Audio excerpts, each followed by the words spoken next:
जीरा के भाव में सीजन का सबसे बड़ा उछाल। कमोडिटी एक्सचेंज एनसीडीएक्स पर इस साल जीरे के भाव में अब तक 68% की बढ़ोतरी दर्ज।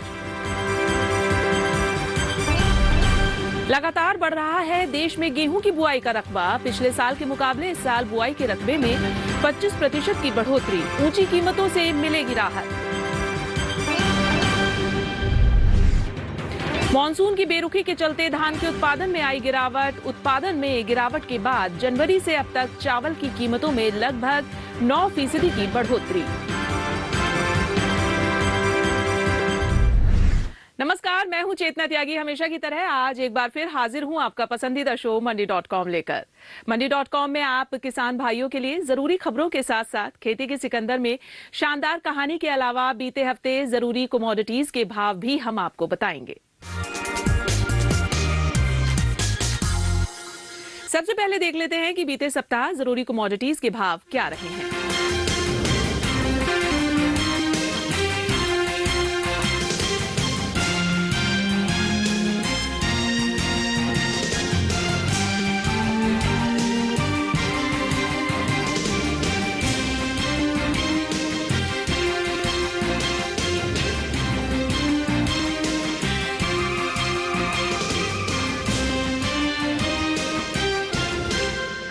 और अब एक नजर बीते सप्ताह की खेती किसानी की बड़ी खबरों पर। देश में बागवानी के जरिए किसानों की आय बढ़ाने की कवायद तेज हो गई है। दरअसल कृषि एवं किसान कल्याण मंत्रालय ने किसानों के लिए जारी बागवानी प्रोजेक्ट्स को जल्द से जल्द मंजूरी देने का फैसला किया है।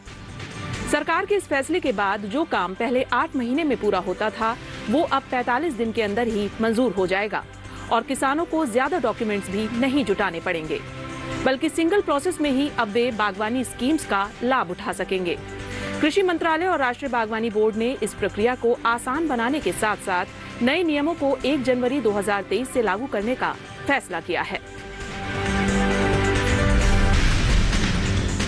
चालू रबी सत्र में गेहूं बुआई का रकबा लगातार बढ़ रहा है, जिससे उम्मीद बनी है कि अगले साल नई फसल आने के साथ कीमतों में कुछ राहत मिलेगी। आंकड़ों के मुताबिक अब तक बुआई का क्षेत्र 25% बढ़कर लगभग 256 लाख हेक्टेयर हो गया है। दरअसल उत्तर प्रदेश और मध्य प्रदेश में अधिक बुआई होने के कारण रबी के कुल रकबे में वृद्धि हुई है। गेहूं के बुआई क्षेत्र में वृद्धि देश के लिए अच्छा संकेत है, क्योंकि वर्ष 2021-22 में घरेलू उत्पादन पिछले वर्ष के मुकाबले घटकर 10 करोड़ 68 लाख टन रह गया है। इस बार उत्पादन के बढ़ने का अनुमान है। पिछले कुछ दिनों में जीरे के भावों में 1500 रुपए तक की वृद्धि दर्ज हुई है, जिसकी वजह से इस सीजन में पहली बार जीरे के भाव 27,500 तक पहुंच गए हैं। जानकारों की माने तो चीन की मांग में सुधार से जीरे में ये उछाल आया है। ओवरऑल 2022 में जीरे के भाव पर नजर डालें तो एनसीडीएक्स पर इस साल अब तक जीरे में 68% में बढ़ोतरी देखने को मिली है। वहीं मसाले के भाव को लेकर पिछले कुछ सालों के आंकड़ों पर नजर डालें तो साल 2018-19 में मसालों का कुल लगभग 281 करोड़ डॉलर एक्सपोर्ट किया गया। केंद्र सरकार की ओर से जारी आंकड़ों के मुताबिक खरीफ उत्पादन में गिरावट के कारण जनवरी से अब तक चावल की कीमत में लगभग 9% की बढ़ोतरी दर्ज हो चुकी है। केंद्रीय कृषि और किसान कल्याण मंत्री नरेंद्र सिंह तोमर ने राज्यसभा में एक प्रश्न का उत्तर देते हुए कहा कि कई इलाकों में भारी बारिश ने धान के उत्पादन को कम कर दिया है, तो वहीं कई इलाकों में सूखा पड़ने से धान की खेती नहीं हो पाई, जिसका परिणाम ये रहा कि जनवरी से अब तक एक साल में ही चावल के दाम लगभग 9% तक बढ़ गए हैं। नवंबर में खुदरा महंगाई में कमी आई है, जिसके चलते खाद्य पदार्थों की कीमतों में थोड़ी नरमी आई है। राष्ट्रीय सांख्यिकी कार्यालय से जारी आंकड़ों के अनुसार खुदरा मुद्रास्फीति लगातार दूसरे महीने घटी और नवंबर में ये 5.88% रही। इस साल ये मौका है जब महंगाई दर भारतीय रिजर्व बैंक के संतोषजनक स्तर से नीचे आई है। हालांकि आरबीआई नीतिगत दर में वृद्धि पर रोक लगाने के निर्णय से पहले अभी और आंकड़ों की प्रतीक्षा कर सकता है। चालू वित्त वर्ष में अप्रैल से नवंबर के दौरान देश में यूरिया का कुल उत्पादन लगभग 187 लाख टन रहा, जबकि घरेलू मांग को पूरा करने के लिए इस अवधि में लगभग 46 लाख टन यूरिया का आयात किया गया। केंद्रीय रसायन और उर्वरक राज्य मंत्री भगवंत खुबा ने एक सवाल के जवाब में राज्यसभा को ये जानकारी दी है। उन्होंने बताया कि 2021-22 में यूरिया का उत्पादन लगभग 251 लाख टन रहा, जबकि 91.36 लाख टन यूरिया का आयात किया गया। किसानों को दी जाने वाली सहायता राशि डिजिटलीकरण की वजह से सरकार द्वारा अब सीधे किसानों तक पहुंचने लगी है, जिससे किसानों को कारोबार करने के नए अवसर मिले हैं और वे उनका लाभ भी उठा रहे हैं। खाद्य प्रसंस्करण उद्योग राज्य मंत्री प्रहलाद सिंह पटेल ने कहा कि मोदी सरकार ने किसानों के हितों को ध्यान में रखते हुए बीज से बाजार तक की एक नई अवधारणा बनाई है, जिसमें डिजिटल एग्रीकल्चर मिशन एक चमत्कार साबित हुआ है। साथ ही सरकार की डिजिटलीकरण मिशन ने किसानों की परिस्थितियों और जीवन स्तर में बदलाव लाने में अहम भूमिका निभाई है।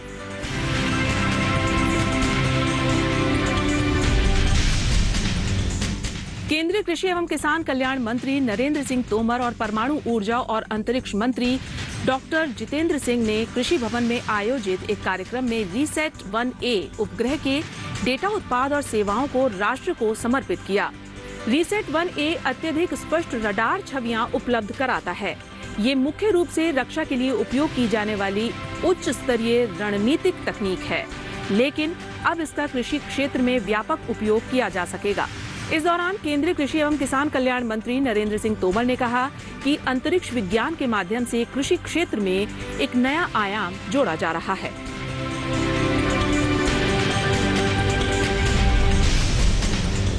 खाद्य और ग्रामोद्योग आयोग ने उत्तर प्रदेश के बाराबंकी में ग्रामोद्योग विकास योजना के तहत मधुमक्खी पालन वाले बक्सों का वितरण किया। इस दौरान मधु मिशन के तहत 200 मधुमक्खी पालने वाले बक्से और जुड़े उपकरण वितरित किए गए। साथ ही लाभार्थियों को 5 दिनों का प्रशिक्षण भी दिया गया। इस अवसर पर खाद्य और ग्रामोद्योग आयोग के अध्यक्ष ने मधुमक्खी पालन से जुड़ी समस्याओं पर लाभार्थियों से बातचीत की और उन्हें अपने अपने क्षेत्रों में मधुमक्खी पालन को आगे बढ़ाने के लिए प्रोत्साहित किया।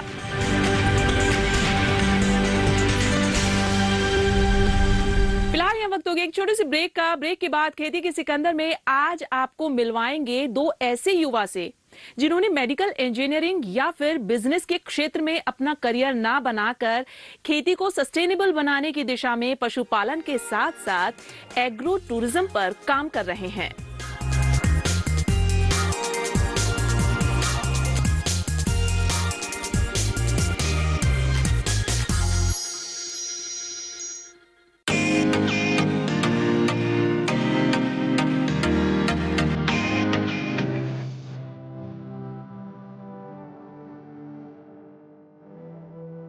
मंजिल यूं ही नहीं मिलती राही को, थोड़ा जुनून जगाना पड़ता है।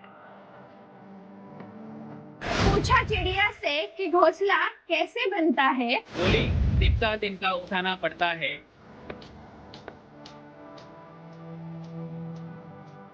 कृषि स्टार्टअप देखिए हमारे साथ सिर्फ डीडी किसान पर। हर शनिवार रात 9:30 बजे और पुनः प्रसारण सोमवार शाम 4 बजे सिर्फ दूरदर्शन किसान पर।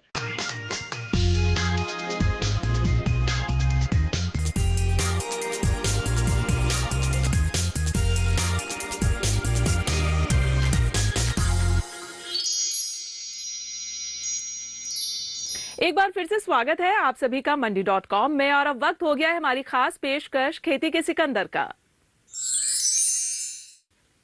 खेती के सिकंदर में आज 2 ऐसे युवाओं की कहानी जिन्होंने अपनी पढ़ाई पूरी करने के बाद किसी की नौकरी करने के बजाय अपना खुद का काम करने की योजना तैयार की और कड़ी मेहनत और काबिलियत के दम पर अपनी प्रगति का रास्ता ढूंढ लिया। देखिए मंडी.com की ये खास रिपोर्ट। आज ज्यादातर युवा मेडिकल इंजीनियरिंग या फिर बिजनेस के क्षेत्र में अपना करियर बनाते हैं, लेकिन देश में कुछ ऐसे युवा भी हैं जिनकी रुचि कृषि के क्षेत्र में होती है और वो एग्रीकल्चर यूनिवर्सिटी की तरफ रुख करते हैं। इंद्रराज जाट और सीमा सैनी ऐसे ही कुछ युवाओं में से एक हैं जिन्होंने न सिर्फ एग्रीकल्चर की अपनी पढ़ाई पूरी की, बल्कि नौकरी करने की जगह खेती से जुड़कर मिसाल पेश की है। इंद्रराज और सीमा खेती को सस्टेनेबल बनाने की दिशा में पशुपालन के साथ साथ एग्रो टूरिज्म पर भी काम कर रहे हैं। कृषि क्षेत्र में कुछ अलग करना चाहते थे, इसलिए मेरे पिताजी ने जो मेरी पढ़ाई करवाई वो भी कृषि में ही करवाई। और हमेशा पिताजी ये कहते हैं कि बेटा ज़िंदगी भर जब तक जियो तब तक कृषि से जुड़े रहना, क्योंकि जैसा खाओ अन्न वैसा पाओ मन वाली बात पापा हमेशा मुझे बताते हैं। तो उसी बात को लेके आज भी हम लोग कृषि से ही जुड़े हुए हैं और कृषि में एक नया कॉन्सेप्ट हम लेके आए हैं जिसको एग्रो टूरिज्म और इंटीग्रेटेड फार्मिंग को साथ में लेके हम लोग कर रहे हैं। पिछले 5 सालों से हम इस काम को कर रहे हैं। इंद्रराज एक किसान परिवार से ताल्लुक रखते हैं, इस कारण गांव से निकलने के बाद भी खेती किसानी से उनका नाता खत्म नहीं हुआ। फिर एक समय बाद उन्होंने पूरा समय देकर खेती को एक फायदेमंद कारोबार बनाने का निश्चय किया। इस उद्देश्य की तैयारी के तौर पर उन्होंने ऊंची पढ़ाई के लिए भी खेती को ही विषय के रूप में चुना। मेरा बैकग्राउंड है, मेरा और सीमा जी का, वो कृषि से ही जुड़ा हुआ है। हमारे माता पिता दादाजी सब कृषि करते थे। पिताजी कृषि डिपार्टमेंट में थे, एग्रीकल्चर डिपार्टमेंट में जॉब किया उन्होंने। मेरी पढ़ाई भी कृषि से ही हुई है, तो बचपन से ही हम लोग कृषि से जुड़े हुए हैं। तो एक लगाव, एक अलग तरीके का लगाव हमारा कृषि से था। फिर धीरे धीरे हमने जब मेरा जब बीएससी कंप्लीट हुआ, सीमा जी का एमएससी कंप्लीट हुआ, तो हमने सर्च करना शुरू किया कि हम कहाँ से शुरुआत करें। जब शहरों में गए तो लोगों का जो रुझान था वो ये था कि हम गांव देखें। लोग आज जो भी अगर जो टूरिस्ट है, अगर बड़ी सिटीज़ की बात करें या इंटरनेशनल टूरिस्ट की बात करें, वो भी अगर जैसे राजस्थान में आता है या इंडिया में आता है तो या तो वो कल्चर देखने आता है या गांव देखने आता है। तो वहीं से हमारे दिमाग में ये आया कि क्यों ना हम एक छोटा सा गांव बनाएं जहां हमारे पास पूरी कृषि भी हो, कल्चर भी हो और लोग यहाँ आए और एंजॉय कर सकें, वो यहाँ देख सकें कि कृषि किस तरीके से हो रही है। इंद्रराज जयपुर के रहने वाले हैं, जबकि सीमा अजमेर की रहने वाली हैं। दोनों की पारिवारिक पृष्ठभूमि कृषि की रही है और दोनों ने पढ़ाई भी एग्रीकल्चर स्ट्रीम में ही की है। इंद्रराज ने 7-8 सालों तक अलग अलग जगहों पर नौकरी की, जबकि सीमा मास्टर्स करने के बाद से ही खेती में उतर गई। मैं बहुत लकी हूँ क्योंकि मेरे मम्मी पापा और पूरी फैमिली ने मेरा साथ दिया और मैंने एग्रीकल्चर से बीएससी की और हॉर्टिकल्चर से मैंने एमएससी उत्तराखंड से पूरी की। और उसके बाद में मेरा बीएससी के टाइम से ही ये था कि मुझे जॉब नहीं करनी, गवर्नमेंट जॉब नहीं करनी और मुझे बिजनेस लाइन में जाना है। तो मैंने हॉर्टिकल्चर से अपना एमएससी कंप्लीट करने के बाद में हमने ये एग्रो टूरिज्म और एक एनजीओ की शुरुआत की, जिसके थ्रू हम अभी लो कॉस्ट मॉडल और इंटीग्रेटेड फार्मिंग पर हम ट्रेनिंग करवाते हैं और एनजीओ भी हम रन कर रहे हैं, ग्रीन वर्ल्ड फाउंडेशन। एग्रीकल्चर की पढ़ाई पूरी होने के बाद शुरुआती दिनों में इंद्रराज ने डोर टू डोर सब्जी बेचने जैसे कई छोटे बड़े काम किए। फिर कड़ी मेहनत के बाद 2017 में अपनी दोस्त सीमा के साथ मिलकर एग्रो टूरिज्म प्रोजेक्ट पर काम शुरू किया। तमाम मुश्किलों को पार करते हुए दोनों ने जयपुर के पास खोरा श्यामदास गांव में तकरीबन 1.5 हेक्टेयर जमीन किराए पर दी और फिर कदम आगे बढ़ा दिए। धीरे धीरे रास्ता आसान होता गया। आज की तारीख में इंद्रराज और सीमा इंटीग्रेटेड कृषि, पशुपालन और एग्रो टूरिज्म पर काम कर रहे हैं और इसके जरिए अच्छी कमाई भी कर रहे हैं। 2017 से सर हमने एग्रो टूरिज्म की शुरुआत की थी, जब हमने यहाँ ज़मीन लीज पर लेकर, ये लगभग 1.5 हेक्टेयर ज़मीन हमने लीज पे ली और यहाँ हमने सबसे पहले कृषि का कार्य चालू किया। कृषि के साथ साथ हमने यहाँ स्टे के लिए भी हमने जो राजस्थानी कल्चर, जो आज से 50 साल पुराना कल्चर था, उसको डेवलप करना चालू किया। और शुरुआत में बहुत सारी परेशानी आई, उसके बाद में धीरे धीरे एक्सपीरियंस होता गया, वैसे वैसे हम इस काम को बढ़ाते गए। अभी हमारे पास 5 कॉटेज हैं और इसके साथ में एक ट्रेनिंग हॉल कह सकते हैं, या उसमें हम लोग डोरमेट्री की तरह हम उसको यूज़ करते हैं। और हम लोग जो यहाँ खाना है वो देसी फूड हम लोग सर्व करते हैं और चूल्हे का खाना हम लोग बनाते हैं। इंद्रराज और सीमा सस्टेनेबल तरीके से यहाँ खेती के साथ पशुपालन करते हैं, जहाँ मुर्गी, बकरी, गाय और ऊंट हैं। इन सब के लिए उन्हें बाहर से कुछ लेने की जरूरत नहीं पड़ती। पशुओं के चारे से लेकर खेत के लिए खाद तक सब कुछ वे यहाँ खुद ही तैयार करते हैं। हम इस फार्म पे हम लोग इंटीग्रेटेड फार्मिंग, कम लागत समन्वित कृषि प्रणाली हम लोगों ने अपनाई है, जिसमें हमारे पास पशुपालन और कृषि की बहुत सारी एक्टिविटीज़ हम लोग करते हैं। जैसे हमारे पास गाय हैं, 3 राठी गाय हैं, इसके अलावा मुर्गियां हैं हमारे पास, डोगी हैं, कुछ बकरियां हैं, भेड़ है, तो ऊँट है, घोड़ी है, ये सारे जो पशु हैं ये एक दूसरे से रिलेट करते हैं। मतलब अगर इन सबको एक साथ पाला जाता है तो इसमें खर्चा बहुत कम हो जाता है और इनकम आपकी बढ़ जाती है। जैसे मैं एक एग्जांपल से आपको बताऊं कि जो जैसे गायें हैं, गायें हमने दूध के लिए रखी हैं, वो हमें गोबर देती हैं, उससे हम वर्मी कंपोस्ट बनाते हैं, वर्मी कंपोस्ट खेतों में डालते हैं, फिर चारा उगता है, हम पशुओं को खिलाते हैं। सचमुच इंद्रराज और सीमा खेती को सस्टेनेबल बनाने और खेती में होने वाले नुकसान को फायदे में बदलना चाहते हैं और उसी दिशा में काम भी कर रहे हैं। यहाँ रुकेंगे एक और छोटे से ब्रेक के लिए। ब्रेक के बाद दिखाएंगे कि इंद्रराज और सीमा को एग्रो टूरिज्म का आइडिया कब और कैसे आया।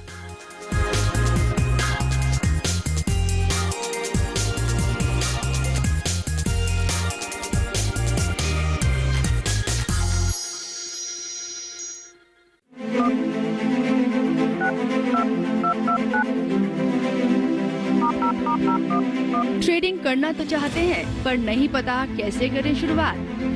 बैंकिंग से लेकर कमोडिटी तक, ग्रामीण सरकारी योजनाओं से लेकर सब्सिडी तक,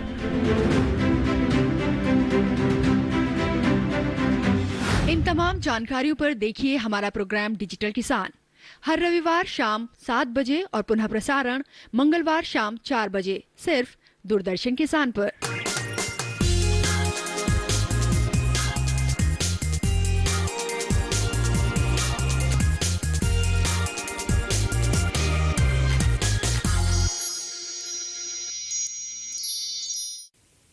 ब्रेक के बाद आप सभी का फिर से स्वागत है मंडी.com में। ब्रेक में जाने से पहले हमने आपको दिखाया कि कैसे राजस्थान के दो दोस्त इंद्रराज जाट और सीमा सैनी ने खेती को सस्टेनेबल बनाने के लिए बेहतरीन मॉडल तैयार किया है। अब आइए आगे आपको दिखाते हैं दोनों ने किस तरह मिट्टी के घर बनाकर शुरू किया एग्रो टूरिज्म। सीमा और इंद्रराज के पास सस्टेनेबल तरीके से खेती का प्लान कॉलेज के दिनों से था, लेकिन एग्रो टूरिज्म का आइडिया इन्हें काम शुरू करने के बाद आया। शुरू में इन्होंने खुद के रहने के लिए यहाँ पर एक छोटा सा मिट्टी का घर बनाया। यहाँ आने वालों को ये घर इतना पसंद आया कि बाद में उन्हें कुछ और घर बनाने पड़े। यहाँ आने वाले मेहमान पारंपरिक गांव में रहने का आनंद लेने के साथ साथ खेती किसानी का भी लुत्फ उठाते हैं। कोरोना काल से ही इंडिया में लोग काफ़ी अवेयर हो गए अपनी हेल्थ को लेके, और वो चाहते थे कि ऐसी जगह पे जाया जाए जहाँ पे एक नेचुरल एनवायरनमेंट हो और ऑर्गेनिक फूड वहाँ खाने को मिले। और एटलीस्ट छुट्टियाँ जो वीकेंड्स होते हैं या कोई फेस्टिवल होता है तो ऐसी जगह जाए कि वहाँ अपने को एक नेचुरल एनवायरनमेंट मिले और नेचुरल फूड खाने को मिले, ऑर्गेनिक फूड। तो हमने ये सोचा कि एक ऐसा ही मॉडल तैयार किया जाए जहाँ पे जिस चीज़ की आज लोगों में डिमांड है, तो हमने एग्रो टूरिज्म का कॉन्सेप्ट लाया और जैसे जैसे डेवलप किया तो डिमांड बढ़ने लगी। यहाँ पे लोग आते हैं और ये देखते हैं कि कैसे खेती की जाती है, क्योंकि शहर के लोग खेती से काफ़ी कट चुके हैं। वहाँ के बच्चों को ये भी नहीं पता है कि कहाँ पे वेजिटेबल्स लगती है और कहाँ पे मूंगफली लगती है या आलू कहाँ लगते हैं, उनको कि ज़मीन में लगता है या ऊपर लगता है। तो यहाँ पे उनको लाइव देखने को मिल सकता है कि कैसे खेती की जाती है और कौन सी फसल किस तरीके से वो अपने हाथ से तोड़ के उसका आनंद लेते हैं। मतलब एक अलग एक्सपीरियंस उनको मिलता है और वो काफ़ी खुश होते हैं। बीते 2-3 वर्षों से इस एग्री टूरिज्म बिजनेस को काफी रफ्तार मिली है। अब इनके घास फूस और मिट्टी से बने घरों का लुत्फ उठाने के लिए शहरों से भी लोग आने लगे हैं। लोकल और दूर दराज से आए लोग यहाँ पर कई दिन रुकते हैं। इंद्रराज के मुताबिक एक महीने में करीब 40 से 50 लोग यहाँ छुट्टियां बिताने आ जाते हैं, जिससे आसपास के दर्जनों लोगों को भी काम मिल रहा है। कृषि पर्यटन सर एक ऐसी इंडस्ट्री है जो अगर गांव में डेवलप होती है तो गांव में एक रोजगार जनरेट होता है उससे। जैसे एक एग्जांपल से मैं बताऊं कि जैसे हमने ये एग्रो टूरिज्म यहाँ डेवलप किया है, इसकी वजह से आसपास में हम लोग लगभग आसपास के गाँव के 10-12 लोग जो हैं हमारे यहाँ रेगुलर रोजगार पे आते हैं। इसके अलावा जो बाहर से जो लोग हमारे यहाँ विजिट के लिए आ रहे हैं वो लोग आसपास के गाँवों में आते हैं, तो यहाँ का रेवेन्यू भी जनरेट होता है, जिससे आसपास के लोगों का जो इनकम जो है वो बढ़ रहा है। इंद्रराज और सीमा के इस मॉडर्न विलेज पर लोग सपरिवार पहुंच रहे हैं ताकि आने वाली पीढ़ियों को खेती और पशुपालन के तौर तरीकों से परिचित करा सके। खेती में नए प्रयोग की इच्छा रखने वाले किसान भी इंद्रराज के पास इंटीग्रेटेड फार्मिंग की ट्रेनिंग लेने के लिए आते हैं। इंद्रराज के मुताबिक वो अब तक 8,000 से अधिक किसानों को ट्रेनिंग दे चुके हैं और देश भर के लोगों को इंटीग्रेटेड फार्मिंग और एग्रो टूरिज्म की ट्रेनिंग दे रहे हैं। हम लोग यहाँ मेनली 2 तरह की ट्रेनिंग हम लोग देते हैं। एक एग्रो टूरिज्म, जो शहर के आसपास के जो किसान हैं वो अपने कल्चर को और एग्रीकल्चर को डेवलप करके एक अच्छी इनकम जनरेट कर सकते हैं। उसके लिए हम लोग ट्रेनिंग भी देते हैं और कंसल्टेंसी भी प्रोवाइड करते हैं उसके लिए। इसके अलावा हम लोग इंटीग्रेटेड कम लागत समन्वित कृषि प्रणाली जो है, बहुत कम खर्चे में किस तरीके से किया जाए समन्वित कृषि प्रणाली को, उसके लिए भी ट्रेनिंग देते हैं। इसके अलावा हमारे पास कॉलेज, जो एग्रीकल्चर कॉलेज है, उसके बच्चे आते हैं ट्रेनिंग के लिए। नाबार्ड के थ्रू हमारे पास ट्रेनिंग्स आती हैं। फार्मर्स को हम लोग ट्रेन करते हैं कि आप इंटीग्रेटेड फार्मिंग किस तरीके से करें। फसलों के लिए हम लोग ट्रेनिंग देते हैं। पर्टिकुलर कोई फसल को लेके भी अगर कोई ट्रेनिंग लेना चाहता है तो वो भी हम लोग प्रोवाइड करते हैं। इंद्रराज और सीमा ने अपनी योजना के मुताबिक काम को आगे बढ़ाया। दोनों भली भांति अवगत थे कि सिर्फ खेती से मुनाफा कमाना संभव नहीं होगा, इसलिए उन्होंने कृषि के साथ साथ पशुपालन जैसी गतिविधियों में भी हाथ आजमाने शुरू किए। इसी सोच के साथ उन्होंने ग्रीन वर्ल्ड फाउंडेशन की शुरुआत की। पिछले साल उनके इस बिजनेस का टर्नओवर करीब 35 लाख था। हमारा जो लास्ट ईयर का टर्नओवर था वो 35 लाख रुपीस था। उसमें से लगभग 15 लाख के आसपास हमारा जो बचत निकल के आया।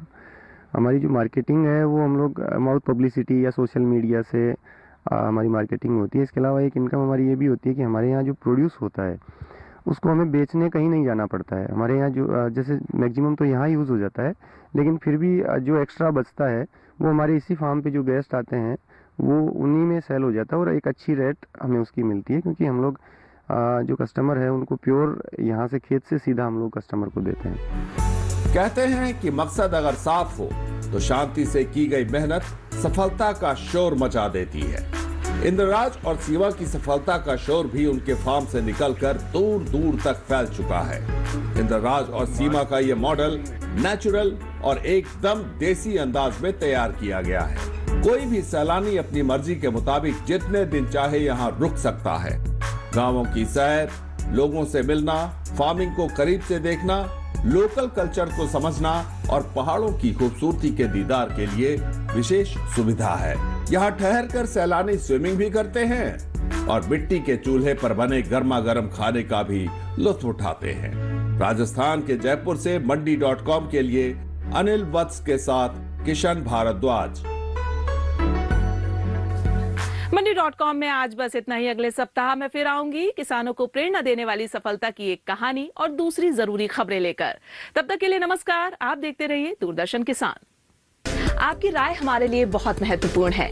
आप हमारे टोल फ्री नंबर पर कॉल कर सकते हैं और अपनी राय दे सकते हैं। साथ ही आप ईमेल के जरिए भी हमें अपनी राय दे सकते हैं। हमारा ईमेल पता है ncdexmandi@gmail.com।